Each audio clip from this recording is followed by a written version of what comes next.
And so let me begin by telling you the story of the first time that I ever noticed the will to live. It was a Saturday morning in New York City in about 1950.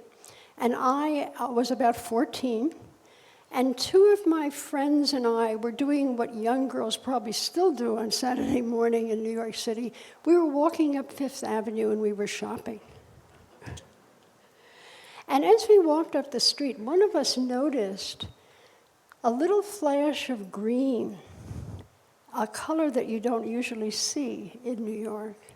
And there, growing right through the New York City sidewalk, were two tiny green blades of grass. Now, they weren't growing through a crack in the cement. They were growing right through the cement. And this stopped us cold. We were very sophisticated young people. We were only 14, but we were, after all, New Yorkers. So we knew something about power. We knew about the power of knowledge and the power of money and the power of politics. But none of us had ever witnessed this other kind of power before. And you know, that image of the two tender blades of grass growing through the cement, that image stuck with me for many, many years. Because at the time I saw it, I couldn't understand it at all. And I still can't understand it. But now, more than 50 years later, I know it can be trusted. About a year after this, when I was 15, I was diagnosed with Crohn's disease, the disease that has been my life's companion. And at the time I was diagnosed, a group of experts gathered around me and my family, experts in white coats. They told us the facts. No one knew what caused this disease. No one knew how to treat it. I would have multiple surgeries, and I could expect to die by the time I was 40.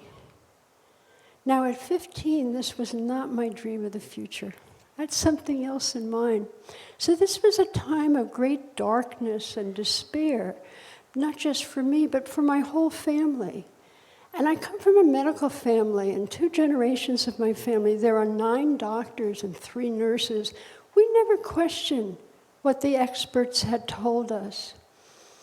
And yet, thinking back, if only one of the many physicians around me had suggested to me that there might be something in me that could break through the obstacle of this disease, something that science couldn't measure or perhaps even understand, that I might find this in myself, perhaps find ways to strengthen it in myself, it would have made a huge difference to me, just huge. But no one did. And now that I've been trained as a physician myself, I think I understand why. My physicians didn't tell me about the will to live because you don't find will to live under W in Harrison's Essentials of Internal Medicine. This is something that you learn by listening, by observing life itself.